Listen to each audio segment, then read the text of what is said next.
Hello, what up guys? Assalamualaikum warahmatullahi wabarakatuh. Apa khabar semua? Saya Syah daripada Batai Fitness dan perjuangan kami adalah bantu mereka yang rasa kurang keyakinan diri, yang rasa rendah diri dan rasa tersisih disebabkan berat badan yang berlebihan. Alhamdulillah kita telah bantu seramai 2028 orang untuk menurunkan berat badan mereka sebanyak 2 ke 3 kilo tanpa menggunakan sebarang produk. Dan ramai yang dah dapat manfaat daripada kita, sehingga kan saya juga telah digelar sebagai seorang pakar Health and Wellness. Assalamualaikum, apa khabar? Hai Puan Asriani Hani, apa khabar? Alright, good morning, good morning. Saya harap semua berada dalam keadaan sihat walafiat. Hari ini saya nak buat sedikit sharing tentang cara diet yang salah yang menyebabkan kita rasa bengang, rasa tertekan, rasa stres disebabkan tak berjaya lagi nak capai penurunan berat badan yang diimpikan. So that's why ramai yang dah pernah menjadi student kita dan pernah share kepada saya apakah cara mereka berdiet. Dan saya perasan ramai di kalangan mereka berdiet dengan cara yang salah, yang tak bersesuaian dengan keadaan diri mereka, tak bersesuaian dengan tahap kesihatan mereka, tak bersesuaian dengan aktiviti seharian mereka, dan juga langsung tak sesuai dengan dia punya kehendak citarasa mereka.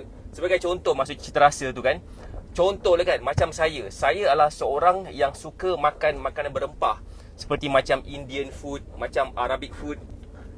Itu antara kegemaran saya. Kalaulah katakan saya punya makanan kegemaran, saya tak boleh makan atas disebabkan salah saya sendiri juga, saya kena mengaku. Kalau katakan saya punya kesilapan saya disebabkan saya makan tak ikut portion yang betul contohnya, dia akan mengganggu, dia akan memberikan saya dapat masalah berat badan. Dan saya terpaksa korbankan makanan kegemaran saya untuk saya berdiet. Itu akan menjadi satu keadaan yang mana saya akan rasa stres, sebab saya tak dapat nak makan makanan kegemaran saya sampai bila-bila dah. At least sampai saya berjaya turunkan berat badan saya semula sampai ke berat badan yang sihat, yang sepatutnya saya capai. Faham tak maksud saya? Maksud saya macam ni, apa guna kalau katakan kita nak turunkan berat badan dan kita terpaksa makan makanan kita tak suka makan hari-hari, ataupun kita makan, kita tak tahu banyak mana yang patut kita makan. Assalamualaikum Kak Asu, apa khabar? Kak Asu sihat ke?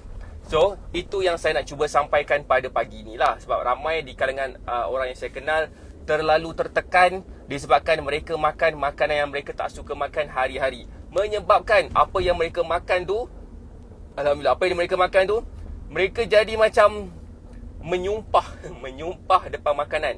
Siapa sini faham? Siapa sini faham maksud saya? Bukan menyumpah macam kau ni tak sedap atau macam mana. Maksud saya dia lebih kepada macam kalau katakan kalau katakan cara kita nak berdiet ni, dia macam boleh berikan kita kesan sampingan terhadap kita punya kesihatan. Saya rasa baik kita ubah corak pemakanan kita. Alright. So, siapa sini yang dah ready untuk saya terangkan apakah caranya untuk kita kurangkan rasa stres kita, terutamanya apabila kita cuba nak turunkan berat badan? Boleh tak komen dah ready? Boleh tak bagi saya love banyak-banyak dan share Facebook Live ni kepada seberapa banyak tempat yang mungkin, biar lebih ramai lagi orang dapat manfaat daripada apa yang kita sedang buat sekarang ni. Okey, begini, nanti saya nak parking satu tempat, saya nak tunjuk beberapa gambar. Tapi sementara tu saya nak terangkan dulu tentang cara macam mana untuk kita kurangkan rasa stres ketika berdiet. Kak Su, terima kasih Kak Su. Okey, cara dia macam ni. Cuba bayangkan, boleh tak tulis kepada saya dekat dalam ruangan chat ni, boleh tak tulis apakah makanan ataupun minuman kita yang kita suka minum yang kita tak boleh tinggalkan setiap hari. Macam saya kopi, saya tak boleh tak minum kopi. Boleh tak komen sikit? Yang lain ni pula macam mana? Saya suka minum kopi dan saya kena minum kopi hari-hari. Pagi tadi saya dah minum 2 cawan kopi dah. Tiba-tiba 2 cawan kopi. Boleh tak komen sikit? Lately saya macam kata-kata lidung pula. Right. So itu saya punya lah. Itu saya punya point. Kalau katakan kita kena kurangkan ataupun kita tak boleh langsung minum ataupun makan makanan kegemaran kita, insya-Allah susahlah kita nak kawal perasaan stres tu. Macam Kak Su, kopi dan teh tarik, kata Kak Su. What if kalau saya bagi tahu kat sini, kita boleh minum kopi kita boleh minum teh tarik untuk kita dapat turunkan berat badan. Nak tak saya tunjukkan cara? Saya akan bagi tahu cara yang paling mudah, paling ringkas supaya kita tak buang masa lagi dalam mendapatkan cara kurus yang mudah macam ni. Kan? Sekejap, saya nak cari pot sekejap. Nanti saya akan tunjuk gambar. Nanti tunggu saya nak tunjuk gambar, beberapa gambar macam mana gambar-gambar ni telah mengubah hidup ramai orang, terutamanya mereka yang nak turunkan berat badan. That's so dangerous, man. So dangerous kau buat lori macam mana ni. Hai, apa khabar Puan Rosita? Okay, apa khabar? Right, so macam ni tau. Sebenarnya kalau katakan kita tahu berapa banyak yang patut kita makan, maksud banyak tu dari sudut macam berapa kalori yang patut kita ambil sebagai contohnya, InsyaAllah nak kurus tu tak jadi satu benda yang membebankan pun, kalau kita faham yang tu. Maksud saya, siapa kat sini tahu berapa banyak kalori yang dia perlukan sehari? Bukan dia yang agak-agak, tetapi yang dia dah kira sendiri dan dia dapati, oh ini sebenarnya berapa banyak yang saya perlukan untuk saya dapat, untuk saya tahu berapa banyak kalori saya. Kalau katakan tahu, dia terbaik. Kalau kata tahu, dia macam agak berat sikit. Sebab apa tahu? Sebab bila kita tak tahu berapa banyak kalori yang kita perlukan sehari, dia akan jadikan macam kita ni tak tahu hala tuju kita nak kurus ke mana. Bukannya macam kita ni macam kita tak ada guidance tau. Kita tak ada guidance. Kita tak tahu ke mana kita nak pergi. Kita main buat je, lepas tu tak menjadi, lepas tu kita tertekan. Sebab kita main tembak-tembak. Kita main tembak-tembak, kita tak tahu apakah sasaran kita. Itulah kenapa sebenarnya ramai orang, saya bagi analogi lah sebagai analogi. That's why ramai orang tak berjaya nak turunkan berat badan sebabkan mereka main tembak-tembak. Mereka tak tahu sebenarnya mereka nak tembak ke mana. Mereka tak tahu sebenarnya mereka nak capai apa dalam kurus ni. Itu satu masalah ramai orang yang macam mana ramai student saya dia macam tak dapat nak turunkan berat badan dengan cara yang betul. Itu satu. Siapa sini faham? Contohnya macam analogi dia macam ni lah. Kan? Let's say kalau katakan saya tengah bawa kereta sekarang, saya tak tahu nak ke mana. Bila saya tak tahu nak ke mana, saya akan pusing-pusing dekat tempat yang sama all the time.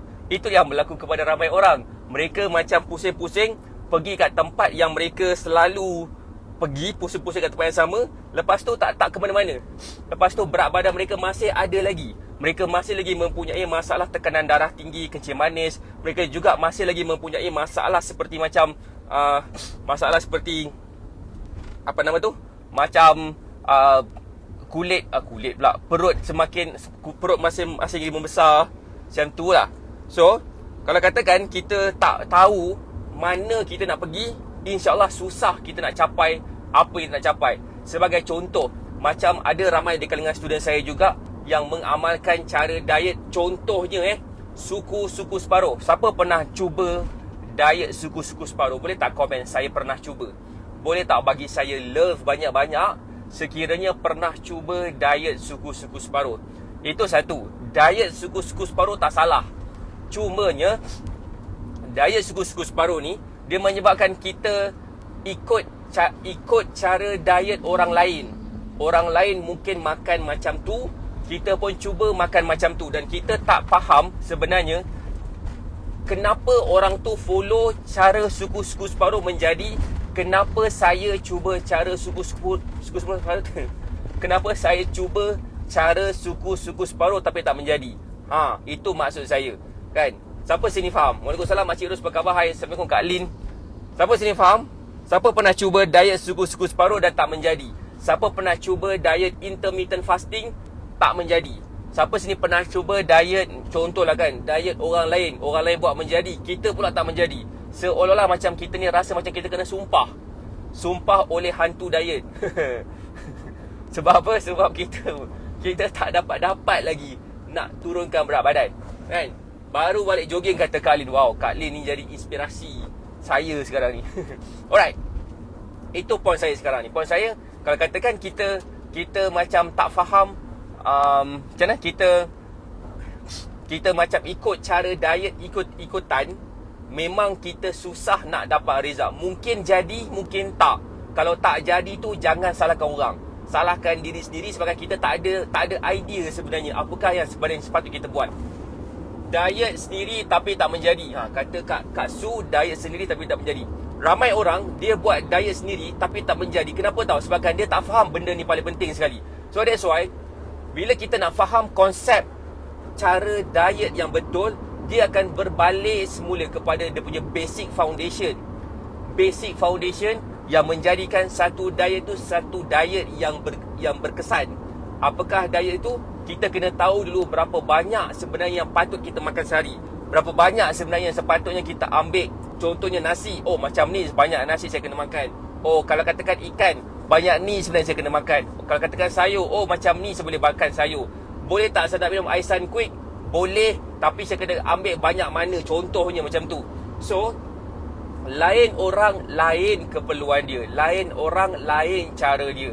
Kalau katakan dia mempunyai masalah kesihatan, lain pula corak diet dia. Kalau katakan seorang tu mempunyai masalah kesihatan, follow pula cara diet suku-suku separuh, mungkin tahap kesihatan dia jadi semakin teruk. Boleh faham tak? So kalau katakan bagi saya, the best way untuk kita faham konsep ni adalah dengan cara biar kita belajar. Belajar cara kurus supaya kita tak buang masa, kita tak buang duit. Saya tak nak juga you all buang rasa semangat korang yang setengah semangat nak turunkan berat badan ni kepada cara yang membuang masa kita. Siapa sini faham? Boleh tak komen faham? Macam banyak baca komen cakap sekejap, tapi sekarang dah tahu macam mana nak diet selepas follow coach. Alhamdulillah, terima kasih Kak Su. Hai Tuan Syed Mukhtar, apa khabar? Alright, siapa kat sini yang berminat untuk saya guide mereka selama 30 hari? Sebab apa? Sekarang ni kita tengah ada satu cara macam mana kita boleh bantu mereka follow cara kita dengan mudah dan dia nampak kesan. Kalau nak tengok antara student-student kita adalah mereka yang berada dalam komen ni, yang macam Kak Su, Kak Lin Mua, macam Acik Rose yang ada dalam Facebook Live ni, yang ikut cara kita dan dah berjaya nampak kesan. Tahap kesihatan mereka jadi semakin baik, mereka jadi semakin slim, berat badan mereka mula turun sedikit demi sedikit, dan lama-lama berat badan mereka jadi lebih baik lagi daripada sebelum ni. Itu antara mereka yang sedang join Facebook Live kita ni. Nanti saya akan tunjuk gambar-gambar pula, gambar-gambar student kita daripada dulunya badan mereka agak besar, lebar, terus jadi semakin slim lepas dah follow cara kita. Apa yang mereka buat? Mereka faham. Mereka tak beli produk, mereka tak bersenam gila-gila, mereka just amalkan cara diet yang santai dan boleh makan apa-apa makanan asalkan mengikut kepada keperluan individu, keperluan mereka sendiri, yang lain orang lain dia punya jumlah keperluan mereka. Kan? Siapa nak tengok gambar tu boleh tak komen nak tengok? Boleh tak share Facebook Live ni? Komen nak tengok? Boleh tak bagi saya love banyak-banyak? Boleh tak komen nak tengok? Boleh tak bagi share lah Facebook Live ni kan? Itu satu. Right. So sekejap mana tadi? Okey, itu satu. Yang kedua, nanti saya tunjuk gambar Yang kedua adalah apa tau? Yang kedua adalah sekiranya kita macam dah tahu dah berapa banyak keperluan tenaga kita sehari. Kenapa pula rotate your phone? Kalau kan kita dah tahu dah berapa banyak keperluan kalori kita sehari, katakan, sekejap saya komen lagi. Berat saya dah 49 coach. Dah boleh apa? Dah boleh pakai baju lama saiz S. Wow, power gila Kak Su. Tahniah Kak Su, ambil gambar Kak Su bagi kat saya boleh tak? Alright, tu satu. Bila kita dah tahu dah berapa banyak tenaga ataupun portion banyak mana kita kena makan, kita pun kena realize satu lagi. Kadang-kadang kita punya masalah terbesar bila kita nak turunkan berat badan adalah kita terlampau ambil banyak sangat sejenis makanan dan kurang ambil makanan yang lain. Maksudnya keseimbangan itulah. Maksud keseimbangan tu, ramai orang yang saya kenal especially Melayu, mereka ambil terlampau banyak sangat karbohidrat sampai mereka ambil kurang protein yang menyebabkan mereka mempunyai masalah bentuk badan walaupun mereka dah berjaya kurus.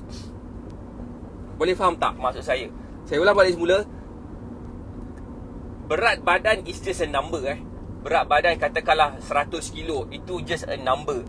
Berat badan saya 90 lebih kilo, itu just a number. Yang saya menjadikan saya yakin saya tak lari daripada landasan sebenar adalah daripada bentuk badan saya, kan?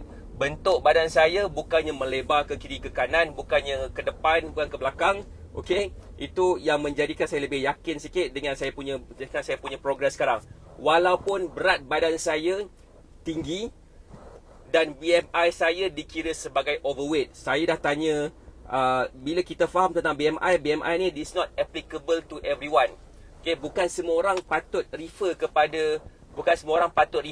BMI. Okay, contoh, siapa sini pernah dengar BMI overweight, BMI normal, BMI underweight? Waalaikumsalam Kak Jamnah, apa khabar?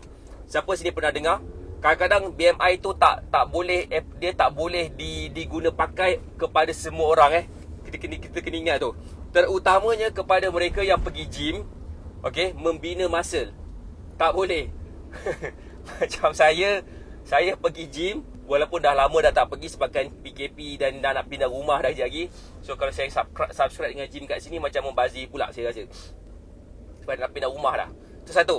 Okey, kalau katakan kita punya muscle kita besar, berat, ataupun muscle kita banyak, besar lah level-level ni kan, dia takkan menjadikan kita nampak gemuk. Dia menjadikan kita nampak besar dan berat, tetapi dia tak nampak gemuk dia tu. Boleh faham tak? Sebab bila kita dapat bina muscle, kita juga akan senang-senang je meningkatkan metabolisme kita. Yang tu yang ramai orang tak faham. Ramai orang terlalu fokus kepada nombor pada penimbang berat badan. Bila naik sekilo, dia tak tahu sekilo tu naik apa sebenarnya. Contohnya macam bila kita dapat naik sekilo, kita tengok sekilo ni daripada apa daripada lemak ke, daripada muscle ke, contohnya macam tu. Dan itu yang menyebabkan kita rasa macam, oh saya dah gemuk, saya dah naik sekilo dah. Ataupun naik 10 kilo lah. Naik 10 kilo. Naik 10 kilo, lepas tu pula berat kita naik dan kita tak tahu 10 kilo tu datang daripada mana. Most of the time, kalau katakan kita naik 10 kilo dengan cara kita bersenam pergi gym bina muscle, most of the time 10 kilo tu datang daripada muscle lah. Okay? So bila kita naik daripada muscle, kita takkan nampak gemuk walaupun nampak berat. Faham tak Ustaz Zahir kan? So nampak fit. Kata Kak Su nampak fit. Betul lah nampak fit. Nampak fit, nampak sadar tu bergantung kan. Tapi nampak macam just nice. Lelaki nampak cantik, perempuan pun nampak cantik.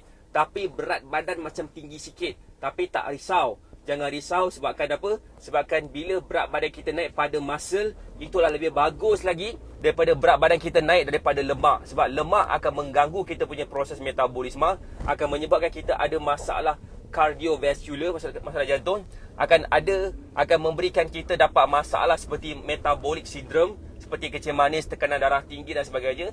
Dan bila kita dapat naik berat badan kita daripada muscle, dia akan menjadikan kita nampak lebih muda, lebih cergas, lebih kuat, lebih macam-macam lebih lah. Nampak lebih seksi dan sebagainya. Saya rasa itu yang sepatutnya kita kena fokuskan. Fokus kepada bentuk badan, bukan fokus kepada berat badan. Siapa sini faham? Boleh tak komen faham? Ramai orang terlalu fokus kepada berat badan sampai lupa dia punya bentuk badan pun lagi penting daripada berat badan dia. Boleh tak komen? Siapa sini baru first time dengar? Sekejap, saya nak parking sekejap kat sini. Sekejap lagi saya nak tunjuk gambar. Kan? Alright. So, apa khabar semua yang baru join Facebook Live kita? Alhamdulillah, saya dah sampai parking.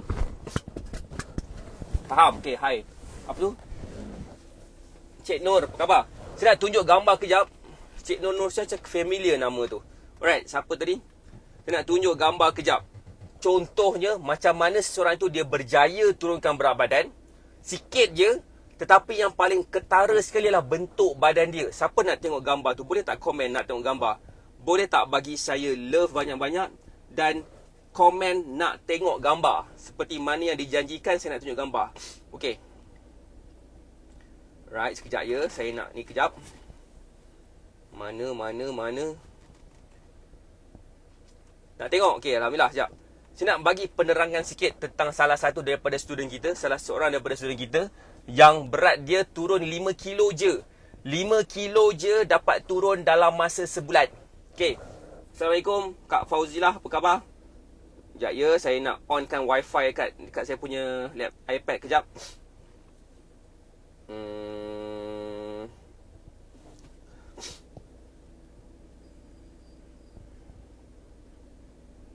Oh ni okey, tak apa. Sana. Right. Okey. Apa ni? Okey, sekejap Sekejap nak tengok Okay, alhamdulillah nak tengok semua. Saya nak memperkenalkan korang dengan seorang ni. Nama dia adalah Alia. Alia macam ni badan dia dulu. Dalam tempoh seminggu dia berjaya turun sebanyak 3 kilo. Tetapi dalam sebulan dia sebenarnya berjaya turun sebanyak 5 kilo je. Tetapi saiz baju dia daripada double XL bertukar kepada saiz XS. Apa yang dia buat? Nombor satu, dia menjadi student Batak Fitness. Dia ikut meal plan yang saya buatkan untuk dia. Kemudian dia juga bersenam seperti mana yang saya sarankan daripada dia. Benda yang sama juga dia buat sebelum dia follow cara kita. Dia buat apa? Dia bersenam gila-gila, dia makan kurang. Dan bila dia follow cara macam tu, berat dia tak turun-turun pun. Lepas dia menjadi student Batak Fitness, dia faham dah, oh macam ni aku kena makan lebih sikit. So dia makan lebih sikit. Lepas dah belajar sikit, oh aku dah faham dah, aku kena kurangkan bersenam. Kalau aku bersenam hari-hari, nanti kan aku ada masalah sikit dari segi macam penurunan berat badan. Jadi dia kurangkan bersenam, dia lebihkan makan. Bila jadi macam tu, baru dia berjaya turun sebanyak 3 kilo dalam masa 3 hari. Berat badan dia mula turun sedikit demi sedikit. Walaupun dalam sebulan tu dia berjaya turun sebanyak 5 kilo. Tetapi sepanjang sebulan tu juga dia berjaya turun daripada double XL kepada saiz M dalam masa 21 hari. Dan daripada double XL kepada saiz XS dalam masa 26 hari. So pendek kata kat sini adalah berat badan tu nombor 2. Orang takkan cakap, kau gemuk lah Alia dengan bentuk badan macam ni. Tak ada.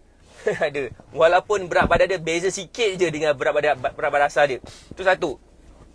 That's why pentingnya untuk kita belajar cara kurus. Kalau rasa macam tak rajin nak belajar, tak apa, biar saya guide.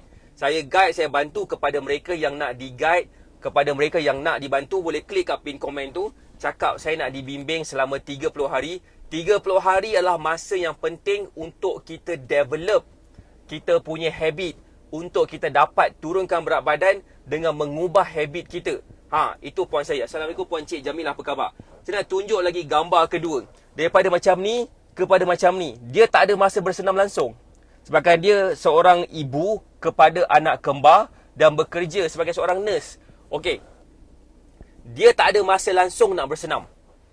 Siapa sini yang tak ada masa nak bersenam? Boleh tak komen? Saya tak ada masa nak bersenam. Saya tak ada masa nak bersenam. Saya tak ada masa nak buat apa-apa. Saya hanya ada masa nak makan dan nak naikkan berat badan saja. Siapa kat sini macam tu? Hai Puan Amila Sabtu, apa khabar? Emilia Sabtu. Alright. Bertenaga alhamdulillah. Alright, so bila Puan Amy mendaftar dengan kita menjadi seorang student kita, apa yang saya lihat dia buat adalah saya tengok apakah aktiviti seharian dia. Tahukah anda sekiranya kita melakukan aktiviti kita seharian, contohnya macam kita buat kerja rumah, basuh pinggan, cuci lantai, mop lantai, contohnya sapu sampah, susun tu kat rumah kita, macam suri rumah tangga. Okey, itu pun dikira sebagai bersenam kalau kita ubah corak pemakanan kita. Kita punya pemakanan kita ubah mengikut kepada kita punya aktiviti seharian, memang berat badan akan turun. Macam Puan Amy, macam ni bentuk badan dia. Dalam masa 3 minggu, macam ni bentuk badan dia. Dan dia berjaya turun sebanyak 7.2 kilo dalam masa 2 minggu saja. Macam best tak? Siapa sini yang rasa macam seronok bila dia berjaya turun sebanyak 7.2 kilo dalam masa 2 minggu, 3 minggu macam tu. Dan dah nampak penurunan berat badan dengan baik. Sama juga macam Puan Zuraini Ajmain. Nak tunjuk gambar juga dalam tempoh 3 minggu juga. Sebenarnya dalam tempoh 24 hari. Macam ni bentuk badan dia dulu. Dia adalah seorang, dia bekerja. Cumanya dia tak ada juga masa nak bersenam sangat. Okey. Macam ni. bentuk badan dia, berat dia saya tengok berapa, tapi dia tak turun banyak lah daripada macam ni kepada macam ni. Nampak tak perubahan bentuk badan dia dalam tempoh 3 minggu je. Kan, kalau katakan nak dibimbing, nak dibantu, jadi macam Puan Zuraini Ajmain, boleh klik kat pin komen. Sekarang ni kita tengah ada promosi 10-10. Kalau katakan berminat, better kita daftar hari ini sebab kita akan dapat rebate, kita akan dapat free gift lagi kalau daftar pada hari ini. Untuk mereka yang mendaftar awal sajalah So, siapa tadi nampak gambar-gambar tadi? Boleh tak komen nampak? Boleh tak bagi saya love banyak-banyak? Boleh tak share Facebook Live ni kepada seberapa banyak tempat yang mungkin? Tengok gambar-gambar tadi, sebenarnya kenapa saya suka tunjuk gambar waktu saya live? Sebabkan kalau katakan diorang ni boleh buat, saya yakin ramai di kalangan kita pun boleh buat juga. Bukannya kalau katakan diorang boleh, dia boleh lah. Dia bersenam. Saya tak ada masa bersenam. Saya tunjuk gambar orang tak bersenam. Saya tunjuk gambar orang tu tak bersenam pun. Ada yang dia tak sempat bersenam. Ada yang dia tak sempat nak buat apa pun. Melainkan dia hanya prepare untuk makanan. Prepare untuk dia punya macam-macam benda lah kan. So, nak saya kalau katakan nak dibantu, boleh klik kat pin komen. InsyaAllah kita akan bantu. Mungkin ada yang nak tanya harga. Boleh tak sesiapa kat sini yang bertanya, yang nak tanya, berapa harga dia? Kalau katakan dibimbing oleh Coach Shah, mesti mahal. Mesti harga dia harga Yahudi. Ada tak sesiapa yang mungkin terfikir soalan macam tu? Harga Yahudi. Yang saya sedihnya, hi, good morning Puan Nigel. Yang saya sedihnya, kan, bila kita dapat masalah berat badan, kita tak sedar, kita dah berbelanja sangat banyak kepada kita punya makanan-makanan, kita membeli jajan-jajan, kan, dan sebagainya. Betul tak? Dan itu semua memerlukan kos. Perbelanjaan kepada berat badan tu, yang berlebihan tu, dia juga datang sekali dengan combo penyakit, kan? So, kalau katakan saya bagi tahu kat sini, sekiranya korang mendaftar hari ni, dia akan jadi jatuh harga dia di bawah RM100 untuk kita bantu selama 30 hari. Bermaksud seolah-olah macam sehari tu tak sampai RM4 lah. Tak sampai RM3.50 untuk kita bantu dalam tempoh 30 hari tu. So, kalau katakan kita rasa kita ni kedekut, RM3.50, ya Allah, mahal nak mampus. Mahal nak mampus. Harga Yahudi. Dah, tak payah. Saya rasa better lah kita teruskan dengan masalah berat badan kita. Belanjalah RM3.50 sehari tu kepada makanan-makanan yang boleh bantu kita meningkatkan lagi berat badan kita. Kemudian kita rasa menyesal di hujung hari. Ya Allah, kenapa aku tak gunakan RM3.50 tu kepada makanan, kepada benda-benda yang berfaedah. Siapa sini faham? So, kalau kata berminat untuk kita bantu, minta maaf kalau kata saya buat lawak macam ni. Boleh klik kat pin komen. Sebab kita tengah nak bagi promosi kepada mereka yang mendaftar awal hari ni berdasarkan promosi 10-10. Okey, kita nak bantu mereka supaya mereka ni berminat, supaya mereka ni dapat turunkan berat badan dengan cara yang baik tanpa menggunakan sebarang produk. Kita tak gunakan sebarang produk, kita hanya memberi guidance macam mana guidance ni telah membantu bukan seorang, bukan dua orang, bukan tiga orang, bukan 10 orang, bukan 100 orang, bukan 1000 orang, tetapi dah 2028 orang yang dah berjaya kurus dengan cara kita, dengan apa yang kita buat sekarang ni dalam tempoh tak sampai 2 tahun pun.